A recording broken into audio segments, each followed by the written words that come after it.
Okay, so this is the next episode in Telling an Inconceivable Story, episode 7. So I wanted to pick up where I left off, which is right when Miss C had the housekeeper, which I'm not going to name, evicted. When that was over with, unfortunately, it left a very big, tragic stain on the situation. His mom was very torn up about what he had done, and being that she has dementia, she was constantly wanting to know why, and wanting to know why she couldn't go back and live in her home, even though she had seen the pictures, and even though she knew why she was living with him, was that she couldn't take care of herself. It was hard for her because she felt like he had done something that was over and above what he should have, which that was true. But she couldn't comprehend the fact that it was all gone and there was no way to fix it.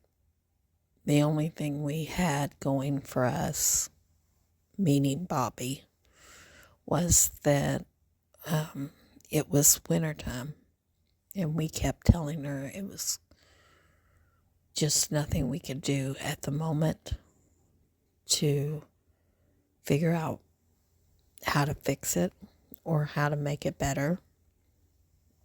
We told her that it's going to take a lot of time and effort to try to get everything out of there so that we can see what we need to do for the home itself. And I think she eventually just kept wearing on Bobby. He has a set routine where he gets up in the morning and he fixes coffee and he watches for his work to come up on the computer, and I'll fix him breakfast, and then he'll fix tea at some point during the day. He drinks about a gallon of tea a day. And then I'll fix him lunch. And in the meantime, he just works on the computer. If he's not working, he's looking at things, whether it be a video or his email. He just sits in front of the computer literally all day. And I'm not trying to make excuses for him because I'm not, but he was very distraught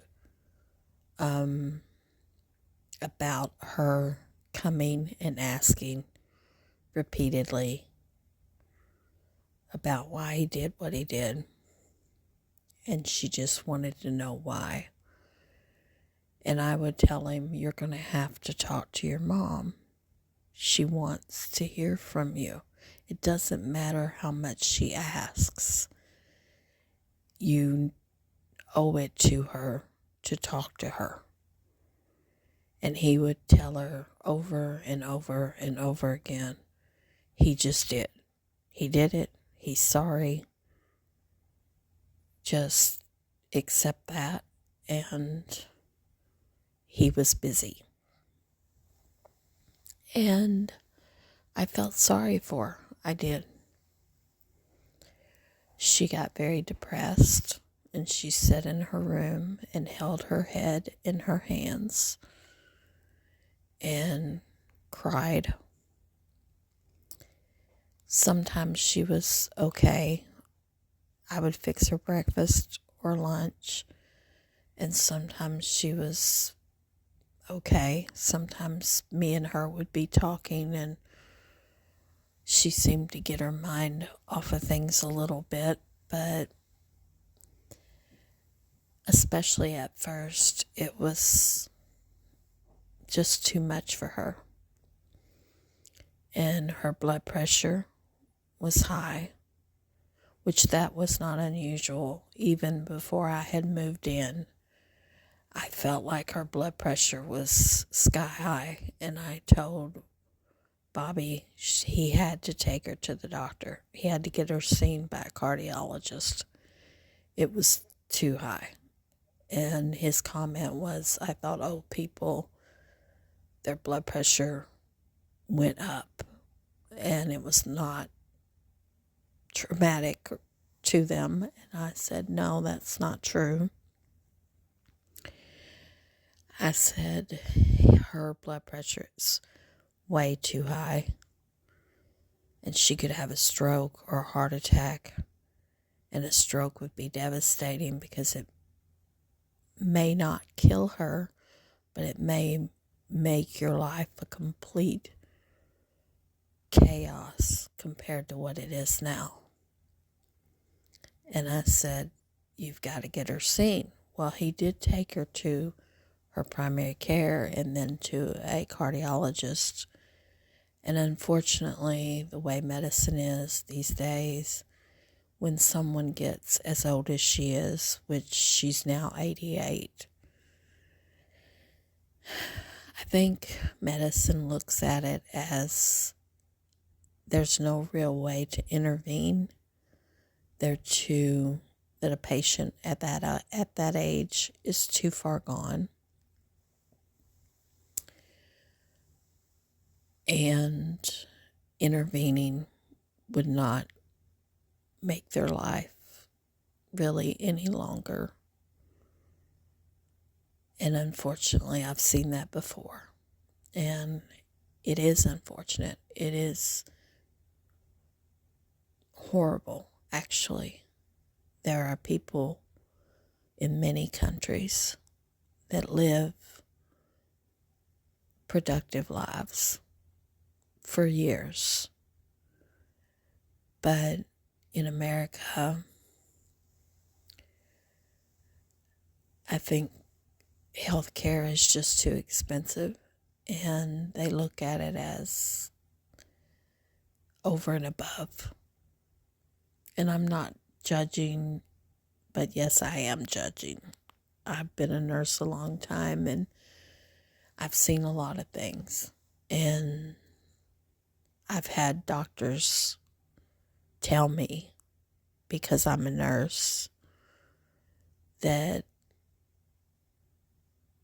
it was just too unnecessary to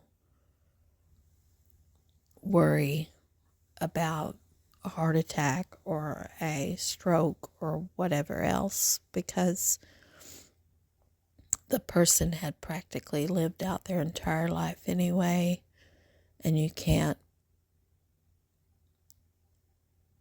have to let go. You can't worry about the what ifs. And I don't always agree with that, I'll have to admit. Anyway, the point is, he said that they gave her more medicine, but they weren't going to do any real thing about it. They didn't even do any real tests. They were just going to up her blood pressure medicine. And I was like, okay. What else was I going to say? But at the time that all this happened, which was in early 2024.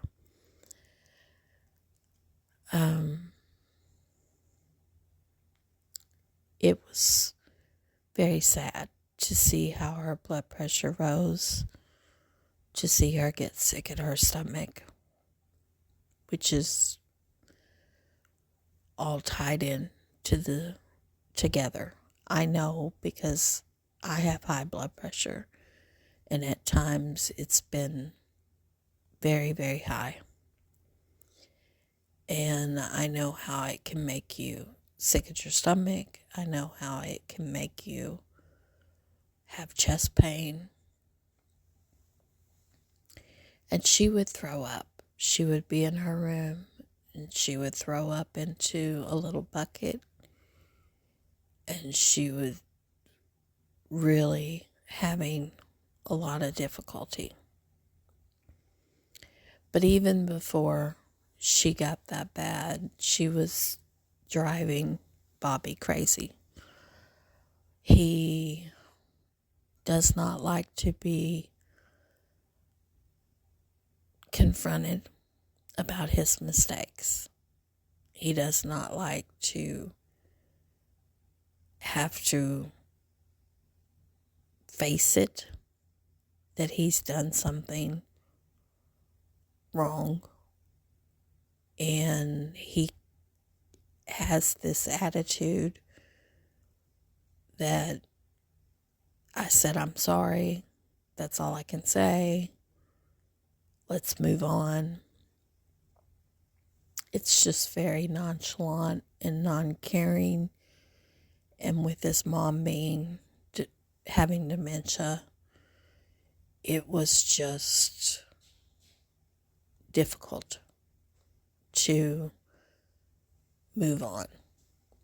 So he told me he had a doctor's appointment for her, and he took her to the doctor. And when he came back, he had some medicine that he set down on the counter, and I said, what's this for? And I knew almost immediately by looking at it that it was for dementia, that kind of thing. And I said, what'd you get this for? And he said, well, I told the doctor that she was getting worse and that she had said she was going to kill herself with strychnine. And I said, what are you talking about?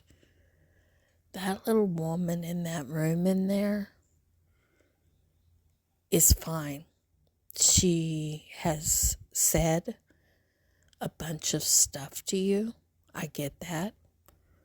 But she has a right to be upset. She has a right to be going through what she's going through.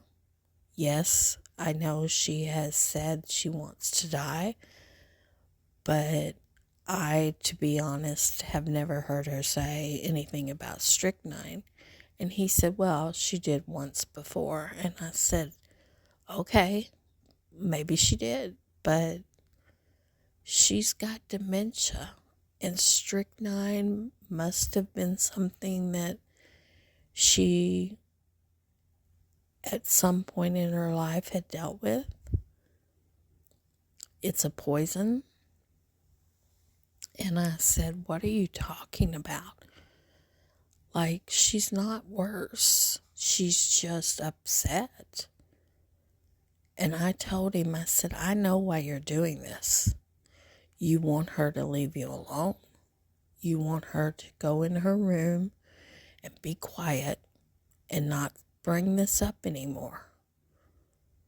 But do you realize what you said to a physician is going to go in her medical record as that she is a possible suicide person, that she has gotten overly upset and physical maybe? I mean, you're making it out like she's combative, and she's not. And I said, how could you say this? I know you're upset that she bothers you because you're in a place or a mindset that you don't want to talk about it. But she did not deserve that. And that is horrible to put in her medical record. And he was like, well, maybe I misspoke. He said, I'll just go over there and tell the doctor that I misspoke and I'm not going to use this medicine. And I said, well, we're not using the medicine, for one. That's not happening. Medicine like that can make a person very lethargic. It can cause them to be worse. It can cause them to not be able to feed themselves. It can cause them to be sleepy and fall. And we're not using that medicine, period. And I said, I understand that you want her to be calmer and leave you alone, but you can't go back and tell the doctor you misspoke. You spoke a lot. You said things that he would not believe that it was a mistake to say. He would think, what in the world? Why are you, her son, saying these horrible things and then coming back and saying you misspoke? He would think, yeah, something is wrong with you. And I said, the only thing from my standpoint is you just have to not give it to her. And you just have to hope that the next time is enough time between visits that you can go, you've decided not to give it to her. She's not in that mindset now, and you didn't want to make things worse by giving it to her. And then you just have to deal with whatever consequences in the future come of what you said. But as far as going back and saying you misspoke, that sounds ridiculous. And I was rough on him. I was. I was livid because I've been a nurse a long time, and you don't say stuff that goes in somebody's medical record that can haunt them for what days they have left. So, or throughout their life, however it be. So I told him, I said, you're going to have to suck it up. You're going to have to put your big boy underwear on and suck it up that you made a horrible mistake. And yes, you have heard it plenty from her, but she has dementia, and everything in her world just kind of goes in circles. She can't not repeat it because that's part of her dementia. And I said, there's a lot going on with you, Bobby. You've got to see somebody because you're making horrendous mistakes. And at the time that all that happened, I learned that he really never wanted her in the first place. I said that before. And I was talking to him about the fact that she doesn't live a very good life. She stays in her room, she cries, she lays her head on the bed, she won't lay down and take a nap. She is just distraught. And being in that room, not being able to get out of the room, other than to go to the bathroom is cruel. She has no communication other than me, and I'm not always here because I see my grandkids and my daughter, and I have to watch my grandson when my daughter works. And I said, I'm not always here. I'm only here like 50% of the time. And you don't talk to her. You don't have any kind of real communication with her because of the way you are. You are shut off. You are uncaring. No empathy. You're just withdrawn. You have a lot of issues, and a dementia patient needs communication, and she's making herself sick, like really sick, and I'm worried about her. And I said she would do much better if we could get her in a nursing home. And I guess I want to stop here because I don't want to get too long. But this will be the end of this episode, and then I'll restart the next episode where I'm leaving off. Thank you for listening. I truly appreciate it. And please keep listening. And if you have any comments, you're welcome to ask anything, and I will do my best to answer. Thank you very much.